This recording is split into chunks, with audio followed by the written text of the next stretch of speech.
Welcome to இடிஸ்பிரண்ட் academy. நாம் இன்னைக்கு TNPSC Tamil class பார்க்க போகிறோம். டிஎன்பிஎஸ்சியை பொறுத்த வரைக்கும் நமக்கு மெயினாக தமிழ் தான் இம்பார்ட்டண்ட்டாக இருக்குது. 100 கொஸ்டின் 200 கொஸ்டினில் 100 கொஸ்டின் முதல் 100 கொஸ்டின் தமிழ் இருக்கும். அடுத்த 100 கொஸ்டின் ஜிஎஸ் ப்ளஸ் மேக்ஸ் இருக்கும். 100 தமிழ் இருக்கும்போது நம்ம தமிழ் தான் அதிகமாக இம்பார்ட்டன்ட் கொடுக்க போகிறோம். இம்பார்ட்டன்ட் கொடுத்து அதான் படித்தே ஆகணும். இப்போது தமிழ் கிளாஸ், இன்றைய கிளாஸில் தமிழ் வகுப்பு பார்க்க போகிறோம். தமிழ் வகுப்பில் தமிழ் சிலபஸ் அடிப்படையில் பார்த்தீங்கன்னா 3 பகுதியை பிடிச்சிருப்பாங்க. பகுதி ஆ, இ 3 பகுதியை பிடிச்சிருப்பாங்க. 3 பகுதியில் பார்த்தீங்கன்னா முதல் பகுதியாக வந்து தமிழ் இலக்கணம் இருக்கும். செகண்ட் பார்ட் வந்து பார்த்தீங்கன்னா இலக்கியம் இருக்கும். 3வது பகுதி தமிழ் அறிஞர்களும் தமிழ் தொண்டும் அது இருக்கும். இப்போது இன்னைக்கு கிளாஸில் நம்ம தமிழ் இலக்கணம் பகுதி ஆ தான் பார்க்க போகிறோம்.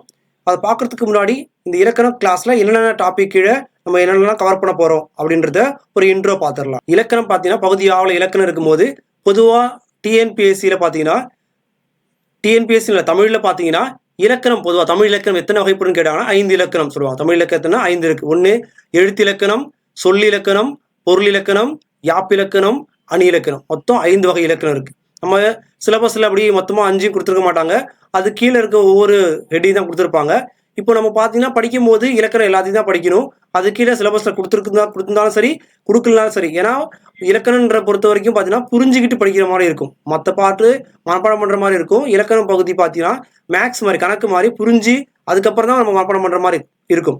அதனால இலக்கணத்தை அதுக்கு முன்னாடி இப்போ ஒரு டாபிக் படிக்கிறோம், அதுக்கு முன்னாடி அது தொடர்ச்சி என்ன இருக்கோ, அதுக்கு முன்னாடி பின்னாடி என்ன இருக்கோ எல்லாத்தையும் சேர்த்து படிக்கிற மாதிரி தான் இருக்கும். நம்ம எக்ஸாம்லேயும் அவங்க கண்டிப்பாக கேட்பாங்க. ஸ்கூல் புக்லையும் கொடுத்துருப்பாங்க, எக்ஸாம்லையும் கண்டிப்பாக கேட்பாங்க. அப்போது ஒவ்வொரு இலக்கணமும் என்னென்ன இருக்குது, இப்போ எழுத்து இலக்கணம்னா அது கீழே என்ன இருக்குது, சொல்லி இலக்கணம்னா அப்படி கீழே என்னென்ன இருக்குது, அதுக்கு கீழே என்னென்ன தலைப்புகள்லாம் இருக்குது அப்படின்னு சொல்கிறத ஒரு ஓவரி பார்த்துக்கலாம். அதுக்கப்புறம் கிளாஸ் போகிறோம். சரிங்களா? ஃபஸ்ட்டு பார்த்தீங்கன்னா எழுத்து இலக்கணம். எழுத்து இலக்கணத்தை பொறுத்த வரைக்கும் பார்த்தீங்கன்னா தமிழ் எழுத்துக்களின் வகையும் தொகையும் அப்படின்னு சொல்லி கொடுத்துருக்கும். தமிழ் எழுத்துக்களின் வகையும்னா தமிழ் எழுத்துக்கள் மொத்தம் எத்தனை இருக்குது, எழுத்துக்கள் இருக்குன்னா ஒரு 247 இருக்குது. தமிழ் எழுத்துக்கள் மொத்தம் 247 இருக்குது. அதில் உயிர் 12, மெய் 18, உயிர்மெய், அது இல்லாமல் உயிர்மெய்யை சேர்ந்து ஒரு 216 எழுத்துக்கள். மொத்தம் எத்தனை 247 எழுத்துக்கள் இருக்குது தமிழ் எழுத்துக்கள். இப்போ உயிர் எழுத்துனா என்ன, அது மெய் எழுத்துனா என்ன, அதோட வகைகள் அதெல்லாம் பார்த்தீங்கன்னா தமிழ் எழுத்துக்களின் வகையும் தொகையும். அப்புறம் எழுத்துக்களுடைய பிறப்பு, இப்போ உயிர் எழுத்துக்கள் எப்போ இடப்பிறப்பு, முயற்சி பிறப்பு அதெல்லாம் இருக்குது. இதெல்லாம் பார்த்தீங்கன்னா அதில் அது கீழே வந்துடும். அதுக்கப்புறம் பார்த்தீங்கன்னா எழுத்து, முதல் எழுத்து, சார்பு எழுத்து. பொதுவாக தமிழில் எழுத்து எத்தனை வகைப்படும்னா எழுத்து பார்த்தீங்கன்னா 2 வகைப்படும். எத்தனை பொதுவாக கேட்டாங்கன்னா 2 வகைப்படும் சொல்லி. ஏன்னா முதல் எழுத்து ஒன்று சார்பு. முதல் எழுத்து மொத்தம் எத்தனா ஒரு 30 இருக்குது. சார்பு எழுத்து மொத்தம் எத்தனா ஒரு 10 இருக்குது. முதல் எழுத்துக்கள் என்னது, பிற எழுத்துக்கள் உருவாகுவதற்கு தோன்றுவதற்கு முதற் காரணமாக இருக்கக்கூடிய எழுத்துக்கள். அப்படிலாம் பிற எழுத்துக்கள் தோன்றுவதற்கு அடிப்படையாக இருக்கக்கூடிய எழுத்துக்கள் முதல் எழுத்துக்கள் சொல்லுவோம். சார்பு எழுத்துக்கள் பார்த்தீங்கன்னா முதல் எழுத்துக்களை சார்ந்து பிறக்கக்கூடிய எழுத்துக்கள், இல்லை பிற எழுத்துக்களை சார்ந்து பிறக்கக்கூடிய எழுத்துக்கள் சார்பு எழுத்துக்கள். அது ஒரு 10 இருக்குது. முதல் எழுத்து பார்த்தீங்கன்னா இதில் வந்துடும்னா உயிரெழுத்துக்கள் 12, மெய் எழுத்து 18. இந்த 30 எழுத்துக்கள், மொத்தம் 30 எழுத்துக்களும் முதல் எழுத்துக்களில் வந்துடும். இந்த முதல் எழுத்துக்களை சார்ந்து பெறக்கூடிய 10 எழுத்துக்கள் பார்த்தீங்கன்னா சார்பு எழுத்துக்கள்.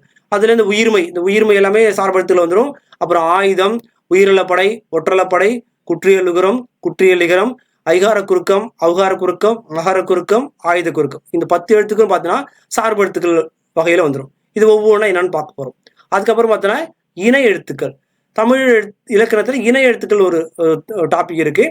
இது பார்த்தீங்கன்னா ஒரே மாதிரி இடப்பிறப்பு முயற்சி பிறப்புன்னு சொல்லுவாங்க. இடப்பிறப்பு முயற்சி பிறப்பு அப்படின்னா, இடப்பிறப்பு அப்படின்னா அந்த எழுத்துக்கள் தோன்றுவதற்கு, அந்த எழுத்துக்கள் தோன்றுவதற்கு எந்தெந்த உடல்ல எந்தெந்த இடத்துல இருந்து இந்த காற்று அறைகள்லேருந்து அது உருவாகுகின்ற இடத்தை தான் இடப்பிறப்புன்னு சொல்லுவோம். முயற்சி பிறப்பு அப்படின்னா அந்த எழுத்துக்கள் உச்சரிப்பதற்கு உருவாவதற்கு நம்ம பயன்படக்கூடிய அந்த உடல் உறுப்புகளுடைய அசைவுகள் தான் முயற்சின்னு சொல்லுவோம். இப்போ இடப்பிறப்புனா எதை சொல்லுவோம் அப்படின்னா எந்தெந்த இடத்துல மார்பு, கழுத்து, தலை, மூக்கு, இது 4 இடப்பிறப்பு வரும். முயற்சி பிறப்பு பார்த்தீங்கன்னா ஒரு 4 உறுப்புகள் பார்த்தீங்கன்னா உதடு, நாக்கு, பல்லு, மேல்வாயன். இந்த 4 உறுப்புகளின் முயற்சினால் இந்த உதடை குவித்தல் அப்படின்னு சொல்கிறோம். அது மாதிரி இந்த உறுப்புகளின் முயற்சினால் தான் முயற்சி பிறப்புன்னு சொல்லுவோம். அப்போ எழுத்துக்கள் வந்து பார்த்தோன்னா இந்த இடப்பிறப்பு முயற்சி பிறப்பு ப்ளஸ் அந்த ஒலிக்கக்கூடிய ஒலிக்கக்கூடிய சவுண்டால் அடிப்படையில் ஒரே மாதிரி இருக்கக்கூடிய எழுத்துக்கள், அந்த இடப்பிறப்பு எந்த இடத்துல பிறக்குது, எந்த இடத்துல அதோட முயற்சி என்ன, இது ரெண்டும் பார்த்தீங்கன்னா ஒரே மாதிரி இருக்கக்கூடிய எழுத்துக்களுக்கு இணை எழுத்துக்கள் சொல்லுவோம். இது ஒரு டாபிக் இருக்கு. இதுல உயிர் எழுத்துக்கள் எது எது இணை எழுத்துக்கள்னு பார்க்க போறோம். மெய் எழுத்துக்களுக்கு எது எதுல இணை எழுத்துக்கள் அதுன்னு பார்க்க போறோம். அதுக்கப்புறம் எழுத்துக்களின் பிறப்பு. இதில் பார்க்கும்போது இடப்பிறப்பு முயற்சி பிறப்பு பார்த்தோமா, இதே தான். இந்த இடப்பிறப்புனா எந்தெந்த எழுத்து எங்கேருந்து பிறக்குது, எந்த உறுப்பு அடிப்படையாக கொண்டு பிறக்குது, முயற்சினா எந்த உறுப்பின் முயற்சியின் அடிப்படையில் பிறக்குது, அது ஒரு டாபிக் பார்க்க போகிறோம். இது பார்த்தீங்கன்னா உங்களுக்கு நம்ம எக்ஸாமில் கேட்பாங்க, அடிக்கடி கேட்க மாட்டாங்க. பட் ஆனாலும் இது வந்து பார்த்தீங்கன்னா கொஞ்சம் கன்ஃபியூஸ் பண்ணுற மாதிரி இருக்கும். இடப்பிறப்பு எல்லாரும் கண்டுபிடி ஈஸியாக நாம வச்சலாம். முயற்சி பிறப்பு பார்த்தீங்கன்னா உயிரெழுத்துக்கள் ஈஸியாக இருக்கும். மெய் எழுத்துக்கள் பார்த்தீங்கன்னா ஒரு நான் வந்து அன்னம் வந்து நான் வந்து நுனினா மேல் அன்னத்தை வருடுவதால், கீழ் உதடு மேல் உதடை பொருந்துவதால், இது மாதிரிலாம் கொடுத்துருப்பாங்க. அது கொஞ்சம் ஈஸியாக எப்படி நாம வச்சுக்கணும்னு சொல்லிட்டு நம்ம கிளாஸ்ல பார்க்கலாம். அதுக்கப்புறம் பார்த்தோன்னா மொழி முதல் இறுதி எழுத்துக்கள் இருக்கு. இப்போ தமிழ் எழுத்துக்களை பொறுத்த வரைக்கும் இப்போ 247 எழுத்துக்கள் சொல்லிட்டோம். அது முதல் எழுத்துக்கள் முக்கியமாக முதல் எழுத்துக்கள் 30, சார்பு எழுத்துக்கள் 10ன்னு சொல்லிட்டோம். இப்போ இந்த எழுத்துக்கள்லாம் எங்க ஃபர்ஸ்ட் ஒரு எழுத்து மொழினா ஒரு எழுத்தோட முதல்ல எந்தெந்த எழுத்து வரும், மொழியில இறுதியில மட்டும்தான் எந்தெந்த எழுத்து வரும்னு சொல்லிட்டு ஒரு ரூல்ஸ் இருக்கு. இப்போ இந்த எழுத்துக்கள்லாம் ஒரு தமிழ் எழுத்துனா தமிழ் மொழிக்குள்ளே உரியதுன்னா இந்த எழுத்துக்கள் மட்டும்தான் முதல்ல வரும், இந்த எழுத்துக்கள்லாம் முதல்ல வராது அப்படின்ற ஒரு இலக்கம் கொடுத்துருக்காங்க. அது ஒரு சின்ன டாபிக், அதுவும் பார்த்துடலாம். அதுக்கப்புறம் பார்த்தீங்கன்னா புணர்ச்சி பார்த்தீங்கன்னா 2 எழுத்துக்கள் ஒன்றா சேருவதான். இப்போ பொதுவாக சொல்லும் போது என்ன சொல்லுவாங்கன்னா நிலைமொழின்னு சொல்லுவாங்க. பிளஸ் என்ன சொல்லுவாங்கன்னா வருமொழி. இது 2 நிலைமொழி இறுதி எழுத்தும் வருமொழி நிலைமொழி இறுதி எழுத்தும் வருமொழி முதல் எழுத்தும் ஒன்றா சேருவதுதான் புணர்ச்சி அப்படின்னு சொல்லுவாங்க. புணர்ச்சி எதுனா ஒரு 2 வகையை பிரிப்பாங்க. ஒன்று இயல்பு புணர்ச்சி, இன்னொன்று விகார புணர்ச்சி. இயல்பு விகாரம் சொல்லுவாங்க. இயல்பு புணர்ச்சி, இன்னொன்று விகார புணர்ச்சி. அப்போ இயல்பு புணர்ச்சினா இந்த நிலைமொழியும் வருமொழி ஒன்றா சேரும்போது எந்தவித மாற்றமும் இல்லாமல் இருந்துச்சு அப்படின்னா, இயல்பா புணர்ந்துச்சு அப்படின்னா அதுக்கு பேரு இயல்பு புணர்ச்சின்னு அர்த்தம். விகார புணர்ச்சின்னு சொல்லும்போது இந்த நிலைமொழியும் வருதுமொழியும் சேரும்பொழுது அதில் சில மாற்றங்கள் நிகழ்ந்துச்சு அப்படின்னா அதுக்கு பேரு விகாரம் அர்த்தம். இது 3ஆ சொல்லுவாங்க. தோன்றல், திரிதல், கெடுதல் அப்படின்ற மூன்று விகாரம் சொல்லுவாங்க. தோன்றல் விகாரம், திரிதல் விகாரம், கெடுதல் விகாரம் சொல்லிட்டு 3ஆ பிரிச்சிருப்பாங்க. அது என்னன்னு பார்ப்போம். அடுத்து சுட்டு எழுத்துக்கள் அப்படின்னும் போது ஒன்றை சுட்டி குறிப்பிடுவதற்கு தமிழ் எழுத்துக்கு பயன்படக்கூடிய தமிழில் பயன்படக்கூடிய எழுத்துக்கள் சுட்டு எழுத்துக்கள் சொல்லுவோம். சுட்டு எழுத்துக்கள் எத்தனை இருக்குன்னா தமிழ்ல 3 இருக்கு. என்னன்னா ஆ, இ, உ. அப்போ சுற்றெழுத்துக்கள் என்னன்னா இந்த எழுத்துக்களை ஒரு பொருளை ஒரு குறிப்பிட்ட பொருளை சுட்டி காட்டுவதற்கு பயன்படக்கூடிய எழுத்துக்கள். இதோட வகைகள் என்ன அதை பத்தி பார்ப்போம். அதுதான் சுற்றெழுத்துக்கள்.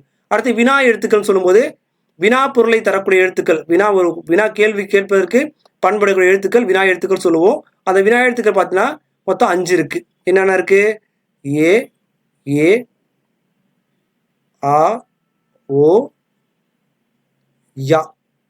இந்த 5 எழுத்துக்கள் தான் வினா எழுத்துக்கள். இந்த வினா எழுத்துக்கள் வந்து பார்த்தீங்கன்னா இதெல்லாம் சின்ன சின்ன டாபிக். இதுல இருந்து கொஸ்டின் கேட்பாங்க. இதுல என்ன ஸ்பெஷல் இம்பார்ட்டன்ட் முக்கியமான செய்திகள் இருக்குன்னு சொல்லிட்டு அதை பார்க்க போறோம். அதுக்கப்புறம் பார்த்தீங்கன்னா மயங்கொலிக்கு பார்த்தீங்கன்னா எத்தனை? ஒரு 8 எழுத்து இருக்கு. மயங்கொலினா அது உச்சரிப்புகளை ஒலிக்கக்கூடிய அந்த உச்சரிப்புல சிறிதளவு மட்டுமே, அந்த உச்சரிப்பு முறையில சிறிதளவு மட்டுமே வேறுபாடு இருக்கும். மற்றபடி என்ன பார்த்தீங்கன்னா ஒரே மாதிரி இருக்கும், ஒரே மாதிரி உச்சரிப்பு இருக்கும். ஆனா சிறிதளவு மட்டும் வேறுபாடு இருக்கும். ஆனா பொருள் வேறுபடும்.